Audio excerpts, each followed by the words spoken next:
کیونکہ محب وطن پارٹی ہے، پیپلز پارٹی ہو، پی ایم ایل این ہو، اے این پی ہو، باقی جماعتیں ہوں. الطاف حسین نہیں ہے آج، ایم کیو ایم موجود ہے، وہ اپنا کام کر رہی ہے، ان کے پاس لوگوں کا مینڈیٹ ہے. یہ جو ایک بنا دیا گیا ہے نا کہ یہ ریڈ لائن ہے، یہ بس حرف آخر ہے، بھائی جان ہوتا ہوگا آپ کے گھروں میں آپ کے مطابق. یہاں ایسا نہیں ہے. پاکستان جو ہے اس کے پاکستان سارے پاکستانیوں کی ریڈ لائن ہے، اس کے علاوہ کوئی ریڈ لائن نہیں ہے. اور اگر کسی کو لگتا ہے تو وہ اپنا شوق پورا کر کے دیکھ لے. پہلے بھی جو ہے وہ ان کو بہت دفعہ بتایا اور سمجھایا گیا ہے، ان کو سمجھ نہیں آتا تو وہ پتہ چل جائے گا. دوسری بات جو میں نے اس حوالے سے کرنی ہے کہ اس پروپیگنڈا سیل کا، اور مجھے معاف کیجیے گا، مجھے میڈیا سے بھی تھوڑا سا آج شکایت کرنی ہے کہ آئی ایم ایف کی رپورٹ کے اندر جو 5,300 ارب روپے کی بات ہوئی، اس کو ان کا نیریٹو یہ انہوں نے پھیلایا ہے کہ انہوں نے کہا ہے کہ 5,300 ارب کی کرپشن ہوتی ہے پاکستان کے اندر، اور میڈیا نے بھی اس کو ایسے ٹیک اپ کر لیا. آئی ایم ایف کی رپورٹ پڑھیے وہ کیا کہتی ہے. آئی ایم ایف کی رپورٹ جو ہے وہ کہہ رہی ہے کہ جو پاکستان کا جی ڈی پی ہے وہ 5 سے 6.5% تک بڑھ سکتا ہے اگر جو ہے وہ پاکستان اپنی گورننس امپروو کر لے. کہیں کرپشن کی بات نہیں کی، نہ انہوں نے نیب ریکوریز کی بات کی ہے. ان کو انہوں نے ایک رنگ دیا، نیب ریکوریز کی بات ہو رہی ہے، اور یہ کہا ہے کہ 5300 ارب کی جو ہے وہ کرپشن ہوتی ہے. دوسری بات یہ ہے کہ آئی ایم ایف جو ہے ان کا اپنا ایک گلوبل اکنامک ریسرچ ان کا ایک وہ ہوتا ہے جس کے اندر وہ مختلف کنٹریز کی اسٹڈی کرتے ہیں اور ایسٹیمیٹ لگاتے ہیں کہ گروتھ جو ہے وہ کیا کیا چیزیں بہتر کی جائیں تو گروتھ بہتر ہو سکتی ہے. اس کا انہوں نے اظہار کیا کہ ٹیکس سسٹم جو ہے وہ بہتر کر لیا جائے، ریگولیشنز بہتر کر لی جائیں، ٹرانسپیرنسی اور اچھی ہو جائے تو جو ہے وہ پاکستان اپنی جی ڈی پی کو بڑھا سکتا ہے. اس میں 5300 ارب روپے کی کرپشن کا ہے. وہ سہیل افریدی کی جس کو یہ نہیں پتا 5300 ارب روپے ہوتا کتنا ہے، وہ بھی کل کہہ رہے تھے وہ جلسے میں کھڑے ہو 5300 ارب کی کرپشن ہوئی ہے. بھائی نے اپنی رپورٹ پڑھی ہے جو موصوف کے بارے میں چارٹ شیٹ آئی ہے ٹرانسپیرنسی انٹرنیشنل کی، جس میں انہوں نے ان کے ہسپتالوں اور ان کے جو ایجوکیشن سسٹم ہے اس کے اوپر کویسچن مارک لگایا ہے. ویسے میں حیران ہوں، کے پی کے کی ٹرانسپیرنسی انٹرنیشنل کی رپورٹ کے مطابق جو کے پی کے کی ہسپتال اور سکول سسٹم کے اوپر جو کویسچن انہوں نے اٹھایا، میں سوچ رہی تھی حالت سکول اور ہسپتال ہے نہیں تو کرپشن دا عالم ہے. اور اگر کہیں خدا نہ خواستہ انہوں نے کوئی سکول ہسپتال پچھلے 12-13 سال میں بنا لیا ہوتا، اللہ جانے پھر کیا ہوتا. اور پھر یہ ہے کہ یہ کہیں پر بھی یہ نہ آئی ایم ایف کی رپورٹ میں یہ کہا گیا کہ یہ اماؤنٹ جو ہے یہ چوری ہوتی ہے یا اس اماؤنٹ کی کوئی کرپشن اس کے اندر شامل ہے. سمپل یہ ہے کہ ایڈیشنل گروتھ جو ہے وہ حاصل کی جا سکتی ہے اگر ریفارمز کر لی جائیں. اور انہوں نے جو ہے وہ USD 20 بلین جو ہے وہ ایک ایسٹیمیٹ لگایا کہ یہ ایڈیشنل گروتھ جو ہے یہ ریفارمز کے ساتھ حاصل کی جا سکتی ہے، جس کو وہی رائی کا پہاڑ، بات کچھ اور ہوتی ہے، یہ بات کو کچھ اور رنگ دیتے ہیں. اور کئی دفعہ ہمارے بہت دوست جو ہے وہ اس کو شاید بائی بھی کر لیتے ہیں، جس میں ہمارے بہت جید اینکر حضرات بھی اس کے اندر شامل ہیں. اب جو ٹرانسپیرنسی انٹرنیشنل کی رپورٹ آئی ہے جس کے اندر انہوں نے کہا ہے کہ پاکستان کا جو کرپشن کا پرسیپشن انڈیکس ہے اس میں بہتری آئی ہے. یہ پورے پاکستان کے حوالے سے جو ہے وہ یہ رپورٹ انہوں نے کہی. 66% لوگ جو ہے وہ انہوں نے کہا کہ گزشتہ 1 سال کے دوران ان کو سرکاری کام کے اندر جو ہے وہ کوئی رشوت دینے کی ضرورت نہیں پڑی. اور اس کے اندر میں یہ بات بالکل کہنا چاہتی ہوں کہ پنجاب کے اندر خاص طور پر چیف منسٹر مریم نواز صاحبہ کی گورننس کے ماڈل کے اندر تمام تر جو ٹھیکے ہیں، تمام تر چیزیں جو ہیں وہ ای ٹینڈرنگ کے ذریعے ہوتی ہیں، ای فوس کے ذریعے ہوتی ہے، ڈیجیٹل ہے جتنی بھی گورننس ہے پنجاب کے اندر. اور 60% لوگوں نے جو ہے انہوں نے کہا کہ معیشت کو مضبوط کیا ہے حکومت نے، اور وہ 40% وہ وہی ہوں گے وہ جن کا کان چٹا ہے، ان کا کچھ ہو نہیں سکتا.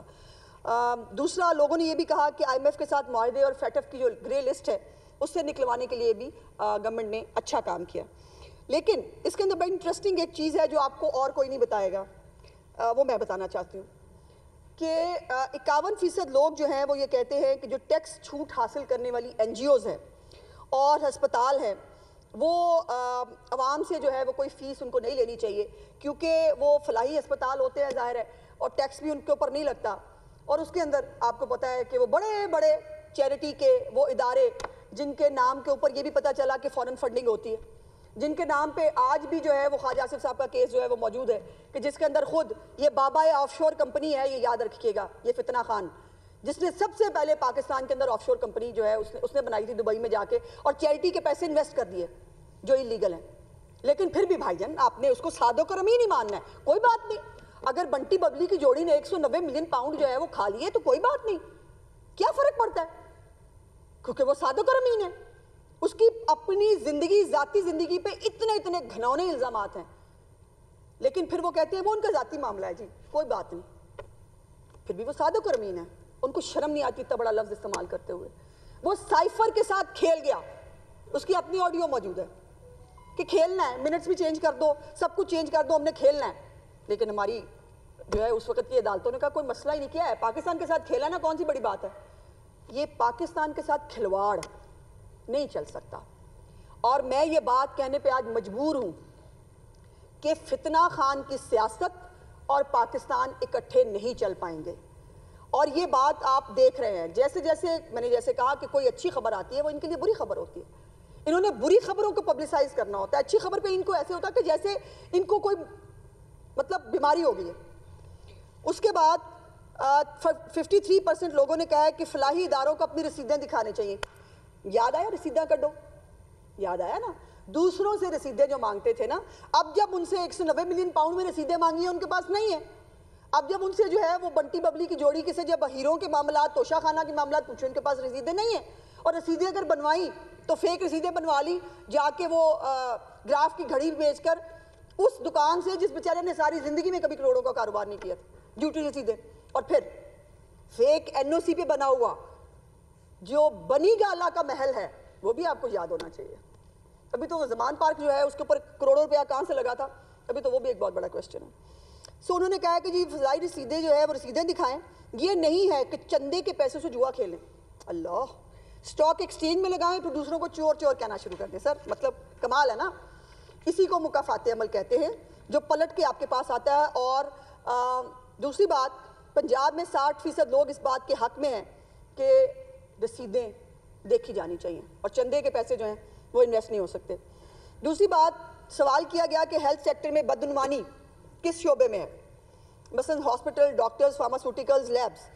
تو ہسپتالوں میں اور فارماسوٹیکلز میں یہ نمبر الحمدللہ کے پی کے نے جیت لیا ہے یہ مقابلہ. اور وہاں پر ابھی ہسپتالوں کا کوئی حال نہیں ہے, کوئی ہسپتال نیا بنا نہیں ہے, کسی ہسپتال کو امپروو نہیں کیا گیا. ابھی میں نے کل پرسوں جو ہے وہ دیکھا لیڈی ریڈنگ ہسپتال جو ہے, اس کی جو تصویریں سوشل میڈیا میں کتنے لوگوں نے لگائیں, وہ شرم سے ڈوب مرنے کا مقام ہے. اور ان کے جو ترجمان ہے کے پی کے وہ کہتے ہیں ہمیں نہیں ملا مینڈیٹ لوگوں کی جو ہے وہ حالتیں بہتر کرنے کے لیے, ہمیں مینڈیٹ ملا ہے کہ ہم نے مجاوری کرنی ہے اڈیالہ کی اور جمعرات کے جمعرات جا کے دھمال ڈالنی ہے. ایک وہاں پہ وہ عرس کا کوئی شاید وہ بناتے ہیں, کوئی وہاں جا کے دھمالے ڈالتے ہیں, دھمالے ڈال کے وہ گھر کو آ جاتے ہیں. بس دیٹس اٹ. یہ ہے پرفارمنس کے پی کے کی, اور وہ اس بات کو اون کرتے ہیں. مجھے افسوس ہے, مجھے دلی ہمدردی ہے کے پی کے عوام سے, لیکن کے پی کے عوام کے اندر جو شعور آ رہا ہے, جو وہ ان کو ریجیکٹ کر رہے ہیں بیلٹ کے معاملے میں, جو وہ ان کو ریجیکٹ کر رہے ہیں ان کی انتشار پسندی کی سیاست کے حوالے سے, جو ان کو وہ ریجیکٹ کر رہے ہیں ان کی کسی بھی فتنہ فساد کی سیاست کا ایندھن بننے کے لیے, اس کے لیے خیبر پختونخوا کے لوگ جو ہے وہ سیلوٹ کے قابل ہیں.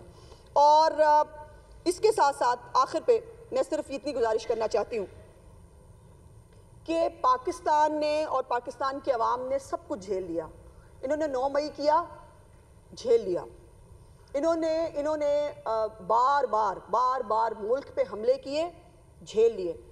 انہوں نے خیبر پختونخوا بیڑا غرق کر دیا, جھیل لیا. لیکن اب بات ہے ہمارے ملک کی سیکیورٹی اور سلامتی کی.